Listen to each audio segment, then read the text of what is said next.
Hey guys, Ukpik here. There's been a lot of confusion recently with the recent addition of single blind and double blind to Megamek, and I figured I would make a quick tutorial showing how Megamek implements single blind and double blind, and as well as sensors and how that affects the Megamek gameplay. So I figured I'd start off with a quick tutorial of what each one of these things are. So, double blind. Double blind is where you can only see and target units on the Megamek map which are visible to units that you control. If you've ever played StarCraft, you'd know this is Fog of War. It means that units that have not been in contact with your units are invisible. It also means that there are cases with equipment and other modifiers where you could see the enemy before they see you, or they could see you before you see them, meaning you can get hit from units that you never see. So, why are we looking at this now? Well, back in September, Megamek released single blind mode, which for the first time allowed the bot to play double blind games before that. So why don't we go over some of that right now? So here I've set up Megamek with two different clients subscribed to the same game. I've got on the left, I've got a mongoose, which actually has an active probe that'll come up later, and on the right, I've got a wasp, which doesn't have any extended sensors, as well as a bot controlling the wasp. This second one on the right is just observing, so you can see what the bot can see. Now, to make sure that you have the options for this available, you have to turn on the sensors for the rules for this specifically. So if you go to the search on the game options, you can see some of the options that are required for a double blind, which is the standard gameplay described in TAC-Ops, either in the old book or the new book on page 221 or 189 respectively. So here we have the double blind TAC-Ops rule as well as the sensor rules that will follow on after the double blind, letting you see beyond just what the Mark 1 eyeball inside your units can see. Also, further on, I will talk about the inclusive sensor ranges, but for right now, we'll just leave that alone.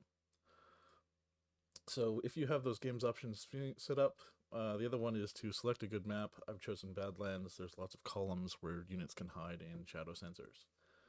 So let's start this game.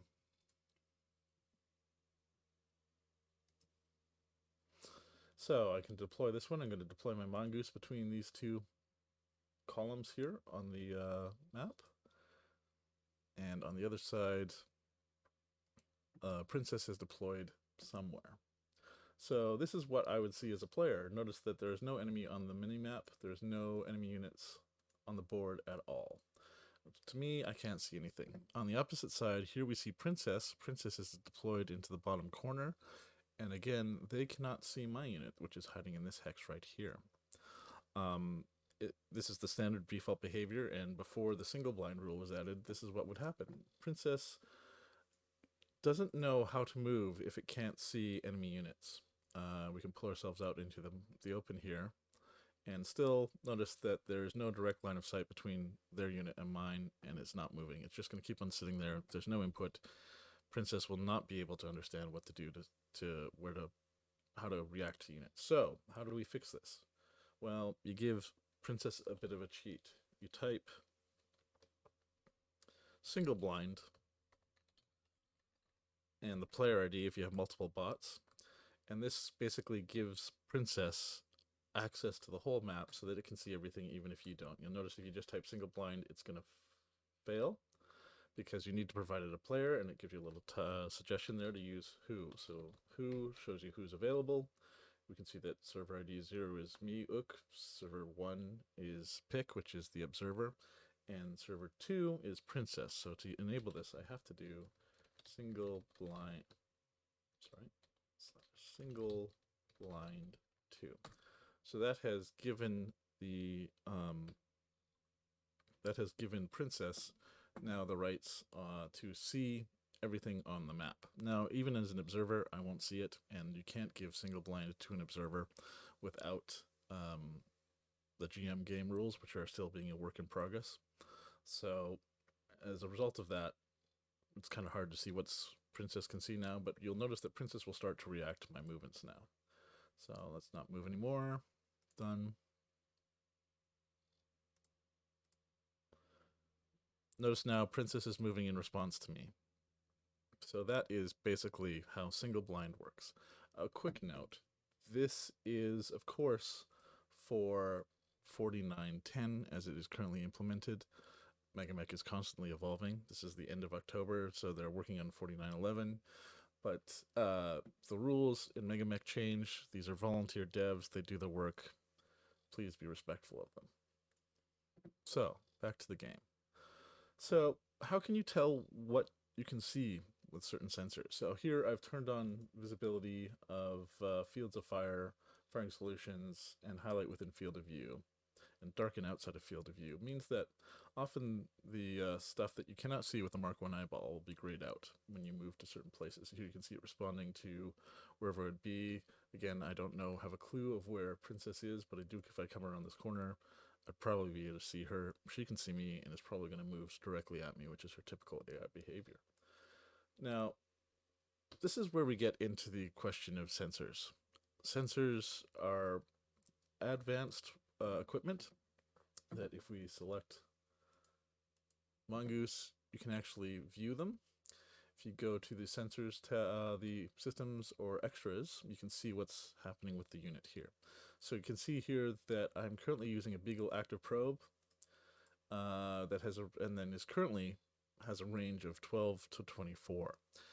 The way that sensor bands work in Megamek, in this case, this example here is just specifically for seismic because it's the smallest one. It'd be hard to do 24 range hexes on the screen at once if it wasn't.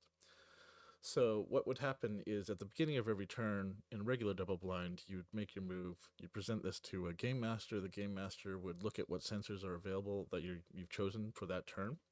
That's what's indicated in that systems tab. You would then provide that to the game master. The game master would in turn roll for each player to determine what range bracket sensor is currently scanning in that turn. So in this one, we can see that the active probe is on the 12 to 24 tab. 12 to 24 for an active probe is actually the medium range band, I think. And so what's happened is that it can see, if this was scaled out to that range, everything in the middle hex it could not see on the sensor, anything in the green or anything in the red or even anything in the white. These are kind of intermittent sensor pings, what you read about in stories and fictions. That's what's happening here. You can also get another hint if you go a mouse over on terrain and look at the terrain inside of the Megamek map interface. So you see the hex description. If you just mouse over it there, distance from selected unit is 8 hex. This hex is not in sensor range because my sensor range for this turn on the active probe is 12 to 24. If we look at if we select here the wasp and we look at it, I guess it's not my turn yet. I will done move there. If we look at the wasp here, it's not going to let me. You can actually view on what other units what they're using, what sensors they're using. They default to mech radar, which is the exact same as line of sight, but line of sight outside of visual parameters. These are affected by planetary conditions. Things like darkness, snow, storm, sandstorms, rain, stuff like this will affect the distance as will interleaving terrain such as hills, mountains, buildings.